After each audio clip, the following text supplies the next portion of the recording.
Rahim. In our previous lecture we have studied about angles और उनके systems को कि different systems में angles को किस तरह से लिखा जाता है, ठीक है। उसका जो एक बहुत important system था that was sexagesimal system, जिसमें आप angles को degrees, minutes और seconds में denote करते हो, ठीक है। और उसके बाद हमने एक और बहुत इम्पॉर्टेंट बात पढ़ी थी कि एंगल्स को डिग्रीज़ में और डिफरेंट यूनिट्स में आपस में इंटरचेंज किस तरह किया जाता है, ठीक है जी। इसके बाद हम एक और जो इम्पोर्टेंट टॉपिक है वो पढ़ते हैं कि डिफरेंट जो एंगल्स हैं उससे रिलेटेड और सर्कल से रिलेटेड आप किस तरह से चीज़ें डिफरेंट फाइंड कर सकते हो। हमने एक थोड़ा सा जिक्र किया था सेक्टर का, शायद किया था अगर, लेकिन आर्क का तो हमने लाजमी जिक्र किया था। तो अभी हम जो पढ़ने जा रहे हैं वो ये बात है कि हम आर्क को किस तरह से मतलब आर्क को डिफ़ाइन करते हैं। ऑलरेडी हमने किया भी था, लेकिन मज़ीद उसको आर्क को डिफ़ाइन करते हैं। और दूसरी बात ये कि उससे कुछ रिजल्ट्स डिड्यूस होंगे, ठीक है। और एक और चीज़ कि सेक्टर क्या होता है और उसका एरिया किस तरह से निकाला जा सकता है, ठीक है जी। अच्छा, एक मिनट रुकिए।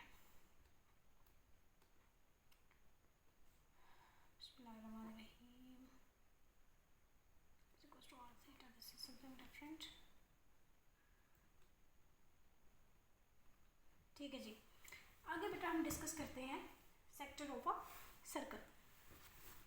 सेक्टर को समझने के लिए सबसे पहले आपको समझना पड़ेगा आर्क को, ठीक है बेटा। जो बाउंड्री होती है वो क्या होता है, circumference of a circle. Circumference का कोई भी स्मॉल पार्ट जो है वो आर्क कहलाता है ऑफ अ सर्कल, ठीक है। यानी जो बाउंड्री है उसमें से आप भी कोई भी उसका स्मॉल पार्ट ले लो, वो क्या कहलाएगा, सर्कमफेरेंस की आर्क कहलाएगी, ठीक है।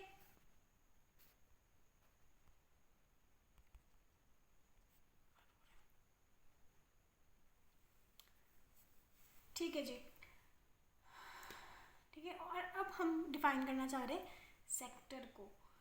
बेटा देखिए, एक आपके पास एक सर्कल है, उसका कोई सेंटर है, ठीक है। अब एक आर्क है, हाईलाइट करते हैं, यूँ समझिए इतनी सी आर्क है, ठीक है। इस एक ख़ास आर्क को आप ले लो और अगर दो रेडियस यानी मिलके इस तरह से एक फिगर बना दे तो ये क्या कहलाएगा, ये वाला जो पार्ट है ये सेक्टर कहलाएगा, ठीक है। सेक्टर बेटा आप नाम से वाज़ेह है कि एक पोर्शन को कहते हैं, ठीक है। अगर इसको डिफाइन करोगे तो क्या कहोगे, a part of circle bounded by two radii, radius की प्लूरल है, ठीक है जी, and an arc that is called sector. अब एक मज़े की बात देखिए कि आमतौर पे जब सेक्टर को हम डिफ़ाइन करते हैं तो हम एक चीज़ इग्नोर कर देते हैं कि ये सिर्फ सेक्टर नहीं है। जो शेडेड एरिया है this is a sector but note the only sector in the circle. बाकी देखिए एक आर्क, इतनी बड़ी आर्क है और ये दो रेडिया है, तो ये भी एक सेक्टर है। तो सर्कल को जब भी आप किसी माइनर सेक्टर में डिवाइड करते हो तो बाकी बचने वाला हिस्सा है दिस इज मेजर सेक्टर, ठीक है जी। तो ये है major sector and this is minor sector, ठीक है। अभी जब हम सेक्टर की बात करेंगे तो हम इस माइनर सेक्टर की ही ज़्यादातर बात करेंगे। इन जनरल जब बात की जाती है तो माइनर सेक्टर की बात की जाती है। वो वेरी करेगा जैसे जैसे एंगल बढ़ता जाएगा या कम होता जाएगा, ठीक है जी। अब हम सेक्टर चूँकि समझ चुके हैं कि सेक्टर क्या होता है, ठीक है। अच्छा, एक बात आपने मुझे जवाब देना है, कमेंट्स में लिख दीजिए भले, कि अगर मैं एक मतलब हमने देखा एक स्मॉल पार्ट है ना सेक्टर, तो अगर मैं इस तरह से एक लाइन ड्रॉ कर दूँ और ये शेडेड एरिया हो तो क्या ये सेक्टर कहलाएगा according to the definition of sector. तो ये बात आपने मुझे बतानी है। ठीक है जी, इसके साथ हम आगे मूव करते हैं। अच्छा बेटा, अब जो सेक्टर है उसके बारे में एक बहुत इम्पॉर्टेंट जो रूल है, बल्कि ये सेक्टर के बारे में नहीं है, हमने जो रेडियंस का वो निकाला था, आपको याद होगा कि L is equals to R theta. या जो थीटा है इन रेडियंस वो क्या था, वो होता है L ओवर R। तो यहाँ से आप एक रिजल्ट डिड्यूस करते सकते हो कि L is equals to R theta. तो अब आपने प्रूफ करना है, ये रूल इस्टेब्लिश करना है कि L is equals to R theta होता है।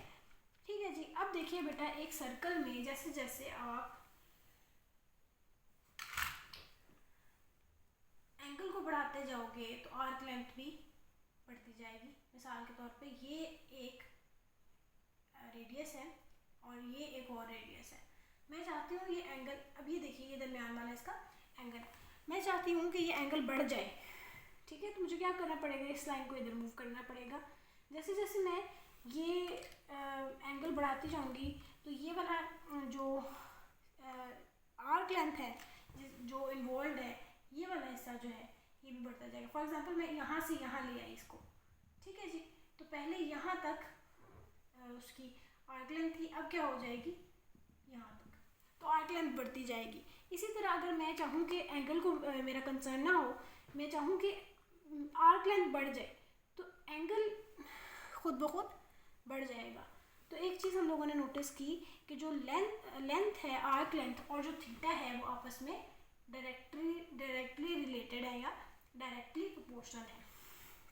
ठीक है, जब भी कोई चीज़ किसी और चीज़ से डायरेक्टली रिलेशन में होती है तो क्या होता है, वो किसी ना किसी कांस्टेंट का मल्टीपल होता है। फॉर एग्जांपल ये लिख सकते हैं L is equals to C theta. ठीक, बहुत सारा काम हम कर चुके, जो थ्योरेटिकल काम था वो हम कर चुके। अब एक बात है कि अगर C की जगह R हो, हमें पक्का पता चल जाए कि जी C जो है वो R ही है, तो हम ये बात कह सकते हैं कि हमने जो प्रूफ करना है उसको हाईलाइट कर देते हैं कि L is equals to R theta होता है। ठीक है जी, अब बेटा ये देखिए कि अगर ये वाला जो आपका टर्मिनल एंगल था वो कंप्लीट रोटेशन अपनी एक कंप्लीट रोटेशन कर लेता है, तो आपके पास एंगल क्या होगा, या एक पूरे सर्कल का एंगल क्या होगा। कंप्लीट रोटेशन का एंगल जो होता है वो 2 पाई होता है। तो यहाँ लिख सकते हैं इन आ कंप्लीट रोटेशन, एक कंप्लीट रोटेशन में आपके पास थीटा होता है 2 पाई। ठीक है जी, हमने देखा था कि पाई रेडियंस में जो एंगल होता है, रेडियंस की अगर बात करें तो 2 पाई रेडियंस होता है। यूनिट्स की बात अभी हम नहीं कर रहे। ठीक है जी, और लेंथ जो होती है, अब जब पूरी रोटेशन हो गई तो इसकी पूरी सर्कमफेरेंस क्या है हमारे पास, आर्क लेंथ है। तो सर्कमफेरेंस का फॉर्मूला किस तरह सर्कमफेरेंस निकाली जाती है, 2 पाई आर से। ठीक है जी, इसकी जो लेंथ है पूरे सर्कल की वो कैसे निकलेगी, 2 और पाई को मल्टीप्लाई करेंगे और जो रेडियस होगा सर्कल का उसको आपस में मल्टीप्लाई करने से आपको आर्क लेंथ मिल जाएगी, यानी पूरे सर्कल की बाउंड्री मिल जाएगी। ठीक है जी, अब थीटा है आपके पास 2 पाई, आर्क लेंथ है आपके पास 2 पाई आर। अगर आप इस इक्वेशन में इसको पुट कर दो तो फिर देखते हैं कि आगे क्या रिजल्ट बनता है। अच्छा जी, यहाँ पे लिख सकते हैं कि 1 बिकम्स क्या आ जाएगा, L की जगह 2 पाई आर और साथ में C और थीटा की वैल्यू 2 पाई। ठीक है जी, तो अब क्या हमारे पास हो रहा है, ये 2 पाई जो है वो कैंसिल हो रहा है। तो ये इसका मतलब है कि एक रिजल्ट यहाँ से डिड्यूस हो सकता है कि जो C है वो बेसिकली वो क्या था, R ही था। ठीक है, तो अब 1 क्या बन जाएगी, अब आप यहाँ पे लिख सकते हो कि 1 बिकम्स, so 1 becomes 1 लिखिए L is equals to C theta, तो यहाँ पे C क्या था, R था, so L is equals to R theta.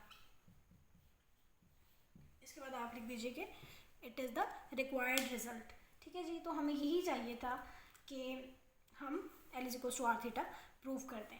अब बेटा ये देखिए, एक चीज़ नोटिस करने वाली है इसमें, बल्कि 2 चीज़ें, कि हमने थीटा जो है वो रेडियंस में मेजर किया है, ठीक है। थीटा हमने 360 डिग्रीज नहीं लिया, 360 डिग्रीज लेंगे तो यहाँ पे हमें इसकी लेंथ का दूसरी तरह से लेना पड़ेगा, यानी पाई की फॉर्म में हम नहीं ले सकते, वरना ये कैंसिल नहीं हो सकेंगी ये चीज़ें, ठीक है जी। और एक और चीज़ है कि हमने जो लेंथ है और जो रेडियस है वो सेम यूनिट्स में मेजर की है, यानी अगर सेंटीमीटर में है वो भी तो आर्क लेंथ भी सेंटीमीटर में है, ठीक है जी। अब बेटा एक आपके पास फॉर्मूला समझ लीजिए कि डिराइव हो गया है कि आपने थीटा और मतलब इन तीनों चीज़ों में से आपको कोई चीज़ दी हो, दो चीज़ें दी हो तो आप तीसरी को फाइंड कर सकते हो। बहुत आसान बिल्कुल बच्चों वाली चीज़ें हैं, ठीक है। हम इसको लिख लेते हैं, मुझे ये आसान लगता है, ऑब्वियसली वैसे भी यही वाइडली यूज़ किया जाता है, L=r थीटा वाला फार्मूला। तो हम इसी को आगे चलाएंगे और रिक्वायरमेंट्स के हिसाब से इसको इंटरचेंज कर लिया करेंगे, ठीक है जी। अब आपको कहता है जी एग्जांपल नंबर 1 में कि फाइंड करें the length of arc of a circle of radius 5 centimetre with substance and angle of 2π/5, ठीक है जी। आपको आर देता है वो 5 सेंटीमीटर और थीटा आपको दे रहा है बेटा वो 2π/5। वो कहता है एल आपने फाइंड करना है, you need to find L, ठीक है। अब बेटा इतना आसान सा फॉर्मूला है, एज इट इज़ इसमें पुट हो जाएंगी चीज़ें, तो पुट कीजिए L=r(s) 5 सेंटीमीटर, तो 5 पुट कीजिए और साथ में थीटा रेशो है तो मतलब इसका कोई यूनिट लिखा नहीं जाता, तो इसलिए लेंथ का और जो रेडियस है उसका यूनिट सेम ही होता है। खैर हम यूनिट्स में डील नहीं कर रहे इसको फिलहाल, अभी क्या करते हैं थीटा की वैल्यू लिखिए 2π/5, ठीक है जी। 5 से कैंसिल हो गया तो ये आ गया 2π। यहाँ पे भी छोड़ सकते हो लेंथ को 2π सेंटीमीटर, लेकिन it feels a bit of, ठीक है। क्या मतलब लिखा है आपने, तो आप क्या करो सिंपली 2 और यहाँ पे 3.1415 सेंटीमीटर, तो जो भी इसका आंसर आएगा वो आप लिख दीजिएगा। ये पाई की वैल्यू है, अगर आप चाहो तो कैलकुलेटर पे क्या प्रेस करोगे 2 और उसके बाद पाई का बटन शिफ्ट के साथ मोस्टली आता है, ठीक है। तो 2 के साथ आप पाई करोगे तो वो मल्टीप्लाई होकर आपको एक्यूरेट आंसर दे देगा, बिकॉज पाई एक इरेशनल नंबर है, वो नॉन टर्मिनेटिंग है, ठीक है, तो वो चलता जाता है, ठीक है जी। बहुत आसान। उसके बाद वो कहता है, अब देखिए थोड़ा सा चीज़ें वो चेंज कर रहा है, वो कह रहा है how far does a boy on bicycle travel in 10 revolutions if the diameters of wheel of his bicycle each equal to 56 centimetre square. थोड़ा सा डिफरेंट है लेकिन बहुत मज़े का क्वेश्चन है, तो इसको सॉल्व करने की कोशिश करते हैं। वो कहता है जी कि एक बॉय है जो एक बाईसाइकिल राइड कर रहा है, उसके जो बाईसाइकिल के जो व्हील्स हैं या टायर्स हैं उनका डायमीटर क्या है 56 सेंटीमीटर है, तो वो 10 यानी 10 दफ़ा अगर वो उसका जो व्हील है वो घूमता है, यानी 10 रेवोल्यूशंस के बाद वो कितना फासला तय करेगा। थोड़ा सा उसको समझने की कोशिश करते हैं, ठीक है। ये देखिए, ये अगर एक सड़क है और ये एक व्हील है, उसका डायमीटर आपको दे देता है, कोई भी देता है, ठीक है जी। हम एक पॉइंट यही, चलो ये लेट कर लेते हैं, किसी और कलर से लिखना बेहतर होगा, ठीक है जी। ये एक पॉइंट है, तो हम देखना चाहते हैं कि ये इस डायमीटर के सर्कल के साथ जब ये एक दफ़ा यहाँ से घूम के यहाँ आएगा दोबारा, यानी अगले दफ़ा वो यहाँ आ जाएगा ना, ये वाला जब, और इसी तरह 10 दफ़ा, यानी ये 1 बल्कि ये 1 2 3 4 10 दफ़ा जब जाएगा तो ये वाला फासला वो कितना तय करेगा, ठीक है। अब इतना सोचने की हमें ज़रूरत नहीं है, क्योंकि हमें ये इतना फासला तय करने के लिए हमें ज़रूरत नहीं है, बल्कि ये जो ख़ुद ब खुद चीज़ें चलेंगी वो मैथमेटिकली हम उसे फाइंड कर लेंगे, ठीक है जी। अच्छा जी, अब वो कहता है कि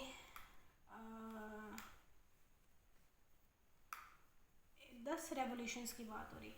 अब देखिए बेटा एग्जांपल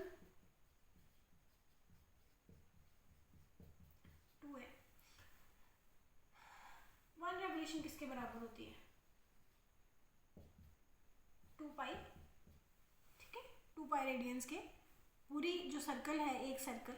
तो अब देखिए कि 10 रेवोल्यूशंस किसके बराबर होंगी। आप इसको 10 को 2 पाई से मल्टीप्लाई कर दो तो that will be 20 pi radiance, ठीक है जी। हमें पता चल गया कि जो रेवोल्यूशन है उसका एंगल कितना होगा, ठीक है जी। एंगल देख रहे थे 1 रेवोल्यूशन का एंगल यहाँ लिख लीजिए, ठीक है जी।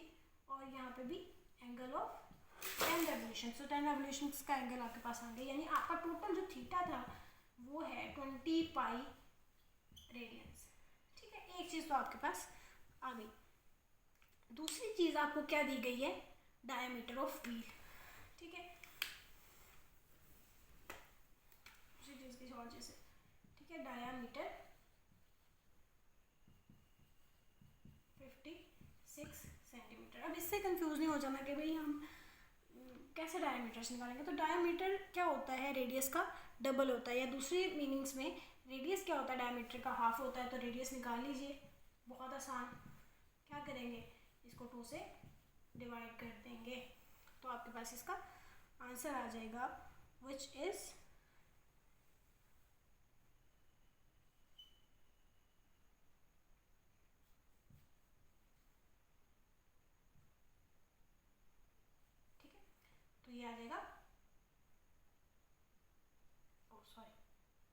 28, ठीक है जी, 28 सेंटीमीटर आर आ गया आपके पास। निकालना क्या है आपने? आर्क लेंथ, ठीक है। वो कैसे? अब दोबारा सोचिए, सर्कल है, व्हील है, घूम रहा है, वो एक मतलब जब टच करेगा ना नीचे तो अगला पॉइंट उसका उस तक जाएगा। यानी ये थोड़ा सा सोचिए, इमेजिन कीजिए कि जब एक ये अगर रोड है, ये इतना ये इसके ऊपर चल रहा है, ठीक है, ये पॉइंट लगेगा, फिर ये पॉइंट लगेगा, फिर ये पॉइंट लगेगा, ऐसे एक स्ट्रेट पाथ में जाता जाएगा, लेकिन हर पॉइंट जब जब लगेगा तो आगे बढ़ता जाएगा, ठीक है। तो इसका मतलब है आर्क जो जितने इनकी सबके मिलके आर्क लेंथ होगी उतना ही ये डिस्टेंस होगा। नहीं भी समझ आ रही बात तो कोई बात नहीं, ये आपको समझ आ जाएगा कि ये इस चैप्टर से है, जब आपको उसने एंगल बता दिया है और साथ में आपको रेडियस बता दिया है, इनडायरेक्टली बताया डायमीटर के फॉर्म में, फिर भी आपने निकालना क्या है? आपने लेंथ निकालनी है। तो बहुत आसान formula, L is equals to R theta लगा लो, L is equals to R theta. तो आर आपके पास क्या है? 28 और थीटा है आपके पास 20 पाई। तो पाई की वैल्यू आप ये पुट करके, और लेंथ है तो सेंटीमीटर में आ जाएगा। तो ये ओवरऑल आपके पास 17.6 मीटर्स बन रहा है, ठीक है जी। अगर सॉरी एक मिनट रुकिए, सेंटीमीटर उसने दिया है आपको, ठीक है। अगर आप इसको मीटर्स सेंटीमीटर है, इसको चाहो तो मीटर में कन्वर्ट कर सकते हो, 100 से इसको डिवाइड कर दो, ठीक है जी। तो आप इसको जो इसका अगर आंसर आएगा, इसका आंसर आएगा 176 आई गेस सो, ठीक है। तो इसको आप इस तरह भी छोड़ सकते हो, कोई मसला नहीं है, ऐसा यूनिट है। तो आप उसको 100 से डिवाइड कर दोगे तो 17.6 आ जाएगा आपके पास आंसर, ठीक है जी। आगे चलते हैं।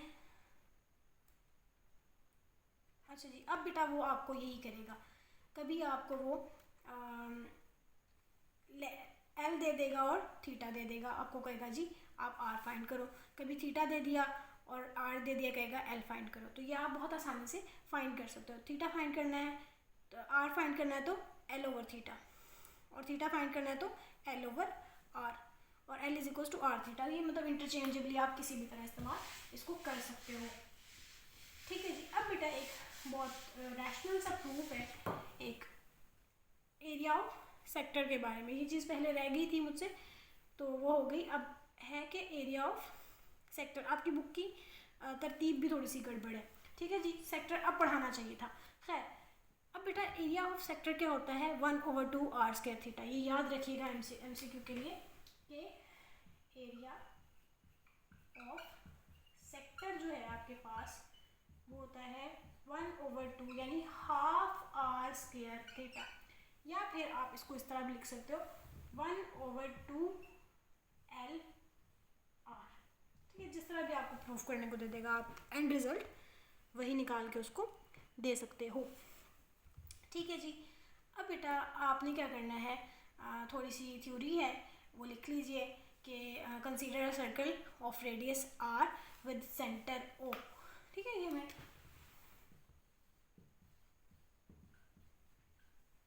सर्कल विद रेडियस R, ठीक है जी, और सेंटर O। सेंटर के स्पेलिंग RE पे एंड होते हैं। ठीक है जी। अब एक आप सर्कल ले लेते हैं, ठीक है जी, इसका रेडियस है R सेंटीमीटर। ठीक है, और इसका ओरिजिन जो है वो यानी जो उसका सेंटर है वो O है। ठीक है, अब आपने हम कहते हैं कि ये पॉइंट A था और ये पॉइंट B है, तो ये वाला जो सेक्टर है आपने इसका एरिया प्रूफ करना है कि 1/2 आर स्क्वायर थीटा है या 1/2 L R है। हम ये देखते हैं कि ये जो सॉरी किसी और चीज़ से लिखना चाहिए, ये वाला जो आर्क लेंथ है जो इनक्लोज्ड है इन दो रेडियाई में, उसकी लेंथ क्या है L, और ये जो एंगल है दरमियान वाला ये थीटा है। ठीक है जी, तो L R और थीटा को हमने पोजीशन कर दिया है कि हमारी मतलब किस तरह से है। ठीक है जी। अब आप कह दीजिए कि theta radian be the angle subtended bye,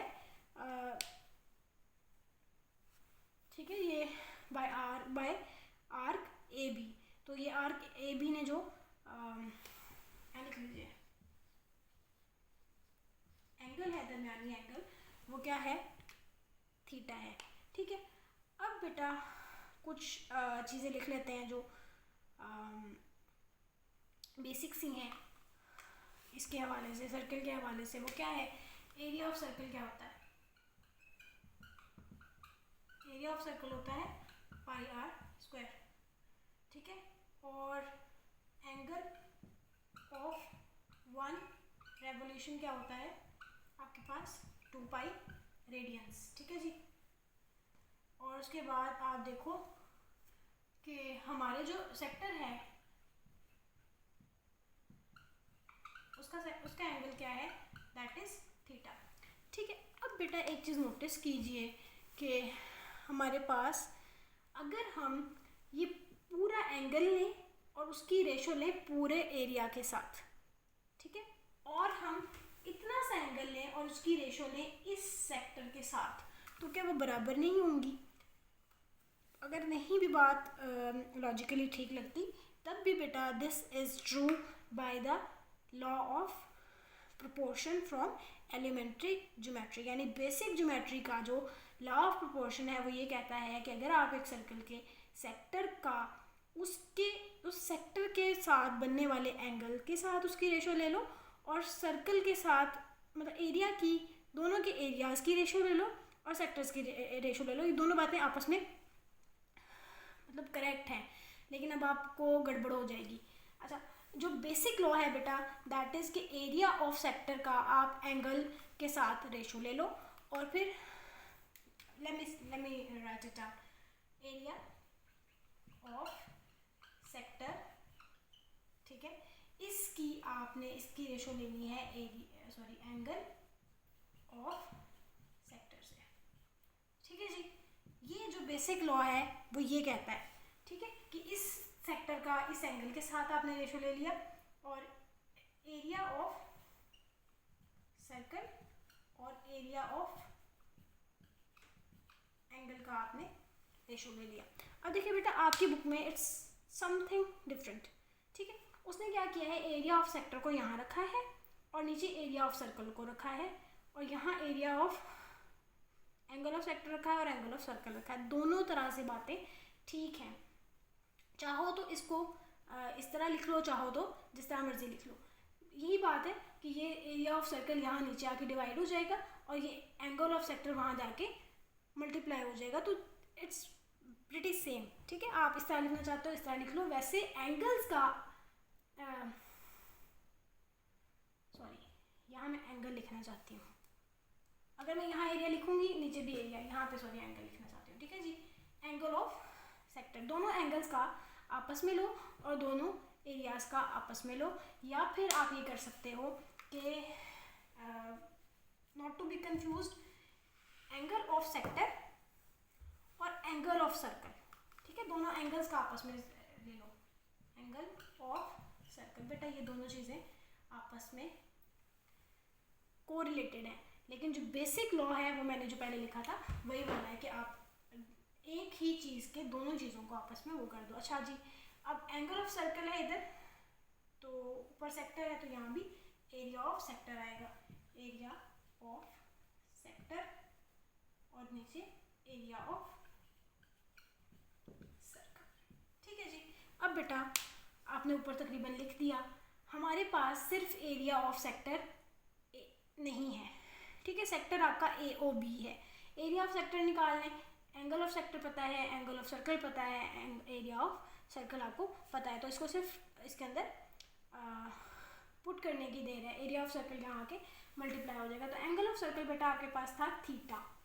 ठीक है जी, थीटा था, और नीचे क्या है आपके पास ए एंगल ऑफ सर्कल है। एंगल ऑफ सर्कल क्या होता है 2 पाई रेडियंस। ठीक है जी, तो और साथ में यहाँ पे आ जाएगा एरिया ऑफ सेक्टर, और डिवाइड हो रहा है एरिया ऑफ सर्कल से जो कि है पाई आर स्क्वायर।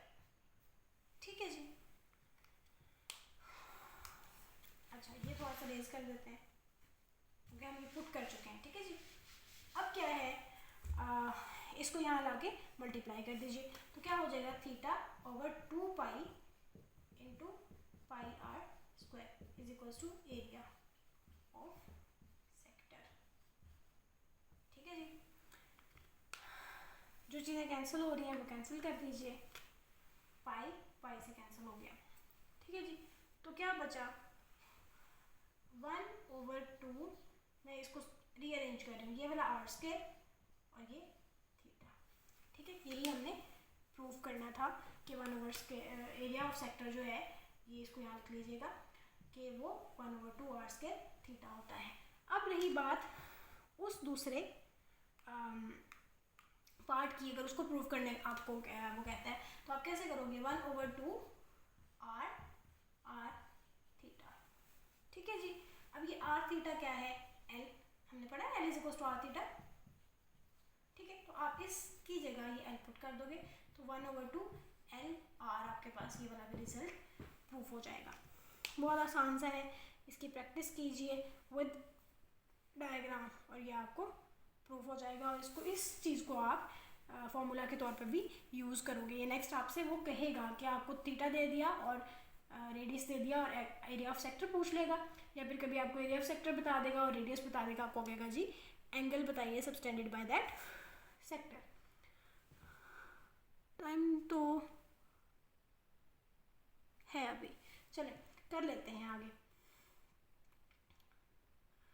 ठीक है जी, आगे बेटा वो आपको एक जैसे मैंने कहा एग्जाम्पल बताता है कि कहता है find the area of sector of a circle of radius 5 centimetre with central angle 60 degree. ठीक है जी, आपने क्या करना है एरिया ऑफ सेक्टर फाइंड करना है। आगे वो कहता है find the area of sector whose radius is 4 centimetre with central angle of 12 radians. तो ये बेटा ऑलरेडी सॉल्व है, इसलिए हम इसकी तरफ नहीं जाते। चलते हैं अपनी एक्सरसाइज की तरफ विच इज़ 30.2। पहले क्वेश्चन में वो आपको कहता है find theta if L is equals to 20 centimetre, R is equals to 5। ये मैं रेस कर रही हूँ सो दैट हम थोड़ा सा अपने क्वेश्चन को भी डिस्कस कर लें। अच्छा बेटे, थीटा फाइंड करने को कहता है एल और आर आपको गिवन है। फॉर्मूला क्या था, L is equal to R theta. Theta find करना है तो आपके पास एल ओवर आर फॉर्मूला लगेगा। ये फॉर्मूला लगेगा आपकी थ्रू आउट पूरे क्वेश्चन नंबर 1 में, जो आपके 4 पार्ट्स हैं, ठीक है जी। हर किसी में इसी तरह निकालोगे। थीटा का एंड पे जाके रेडियंस में यूनिट लिख दोगे, इसमें कोई दो राय नहीं है, क्योंकि थीटा रेडियंस में ही मेजर हो रहा है। ऐसा यूनिट थीटा का रेडियन ही होता है, ठीक है जी। नेक्स्ट पार्ट में क्वेश्चन नंबर 2 में वो आपको आर और थीटा देता है और एल निकालने को कहता है। यही वाला फॉर्मूला एज इट इज़ लग जाएगा। एल निकालना सबसे ज़्यादा आसान है, ठीक है जी। उसके बाद वो आपको कहता है कि आर निकालिए। आर आपने फाइंड करना है और आपको थीटा और एल आपको दिया हुआ है। अब एक मज़े की बात देखिए कि इसमें आपको जो थीटा है वो डिग्रीज में भी दिया हुआ है और रेडियंस में भी दिया हुआ है। एक चीज़ और नोटिस करेंगे, हाँ, ऊपर भी एल वाले पोर्शन में भी जब आपको उसने थीटा दिया है इन डिग्रीज, तो आपको उसको रेडियंस में बेटा पहले कन्वर्ट करना पड़ेगा, क्योंकि जब भी हम ये L is equal to R theta वाली बात करते हैं तो आपका जब भी थीटा होगा तो वो उसमें कन्वर्ट होगा, रेडियंस में होना चाहिए। फॉर एग्जांपल क्वेश्चन नंबर 2 का पार्ट 3 है, R is equal to 6 centimetre और थीटा आपको दिया हुआ है 30 डिग्री, तो आपको इसको रेडियंस में कन्वर्ट करना पड़ेगा। थीटा से रेडियन में कन्वर्ट करने का क्या फॉर्मूला हुआ करता है, पाई ओवर 180 से मल्टीप्लाई कर दोगे, ठीक है जी। आप सिंपली क्या करोगे, मैं कर देती हूँ थोड़ा थोड़ा, मैं करवाने का मकसद ये होता है ताकि आपको चीज़ें याद भी रहें, ठीक है। 30 है ना, तो 30 को आप मल्टीप्लाई कर दोगे पाई ओवर 180 से, तो ये आ जाएगा आपके पास पाई ओवर 6। तो आपका जो एंगल है फॉर क्वेश्चन नंबर 2 पार्ट 3 वो क्या हो जाएगा, पाई ओवर 6। तो आपको इसको पुट करके आप उसमें वो कर दोगे। अब देखिए बेटा, मुझे मैथमेटिक्स की ये बात बहुत पसंद है, personally I love it a lot, कि जब मैथमेटिक्स के जो क्वेश्चंस है ना वो ग्रेजुअली एक मतलब इंक्रीज़ होते जाते हैं। पहले आपको छोटी छोटी चीज़ें सिखाई जाती हैं, फिर वो बहुत खूबसूरती से ना एक मतलब वो निट कर देता है आपस में, ठीक है। जैसे अब इसी क्वेश्चन में क्वेश्चन नंबर 2 पार्ट 4 में उसने क्या किया है, आपको एंगल क्या दिया है, 60 डिग्री 30 मिनट्स, ठीक है। तो अब आपको इस एंगल को रेडियंस में कन्वर्ट करना है। रेडियंस में कन्वर्ट करने के लिए आपको पहले इस पूरे एंगल को डिग्री में कन्वर्ट करना पड़ेगा, ठीक है। अब ये क्वेश्चन जो है आपने एक्सरसाइज नंबर 1 में प्रीवियस जो वीडियो है उसमें आपने ये किया था, ठीक है जी, जो ट्रिग्नोमेट्री का इंट्रोडक्शन था। अब बेटा आप इसको क्या करोगे, पहले डिग्रीज में कन्वर्ट करोगे। डिग्रीज में कन्वर्ट करने के बाद फिर आप इसको इस तरह से रेडियंस में कन्वर्ट करोगे पाई बाई 80 180 करके, उसके बाद आप इसको मल्टीप्लाई कर दोगे। यही काम आप सारा जिस क्वेश्चन में आपको आर वाले क्वेश्चन में यानी क्वेश्चन नंबर 3 में आपको थीटा 60 दिया गया है फर्स्ट पार्ट में, और फोर्थ पार्ट में थीटा आपको 180 दिया गया है, तो आप उसको कन्वर्ट करोगे अकॉर्डिंग टू योर क्वेश्चंस, ठीक है जी। आगे बात करते हैं क्वेश्चन नंबर 4। वो कहते हैं जी arc length of a unit circle corresponding to central angle measuring. अच्छा, यूनिट सर्कल क्या होता है? यूनिट सर्कल बेटा ऐसा सर्कल होता है जिसका रेडियस 1 हो। ये बहुत इंपॉर्टेंट बात है आपके क्वेश्चन नंबर 4 के लिए। रेडियस आपका 1 है, आर्क लेंथ आपने फाइंड करनी है। तो आर्क लेंथ फाइंड करने का फॉर्मूला अभी हमने बोर्ड से रेज नहीं किया है, 1/2 एल आर या 1/2 आर स्क्वायर थीटा। तो बहुत आसान है, 1/2 आर स्क्वायर थीटा है आपके पास, तो आर जो है वो आपका इस क्वेश्चन के लिए 1 रहेगा, 1/2 1 का स्क्वायर 1 ही होता है, और थीटा जो भी आपको दिया गया है, थीटा आपको दिया गया है 30 डिग्रीज। आई एम थिंकिंग कि इसको चेंज करना पड़ेगा या नहीं। फाइंड, सॉरी, ठीक है, आर्क लेंथ फाइंड करनी है बेटा, ये एरिया ऑफ सेक्टर नहीं फाइंड करना। I forgot, I misunderstood the question. वो कहता है जी आर्क लेंथ फाइंड करें, एल आपने फाइंड करना है।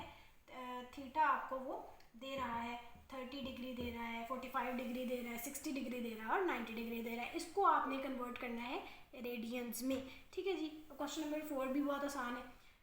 थीटा उसने आर वैसे ही उसको आपने उसको आपको उसने 1 दे दिया है, ठीक है।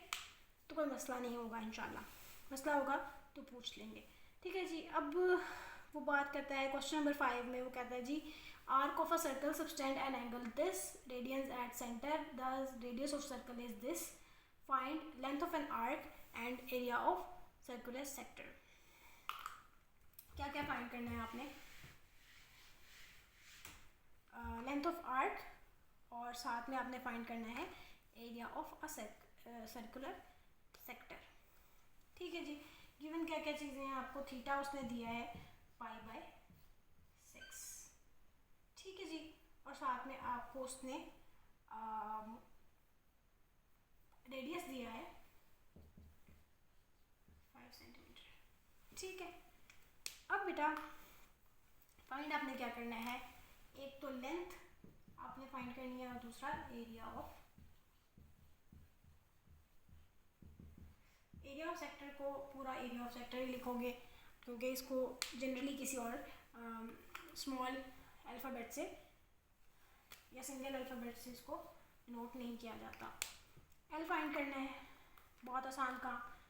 थीटा ऑलरेडी रेडियंस में है, कन्वर्जन की ज़रूरत नहीं है।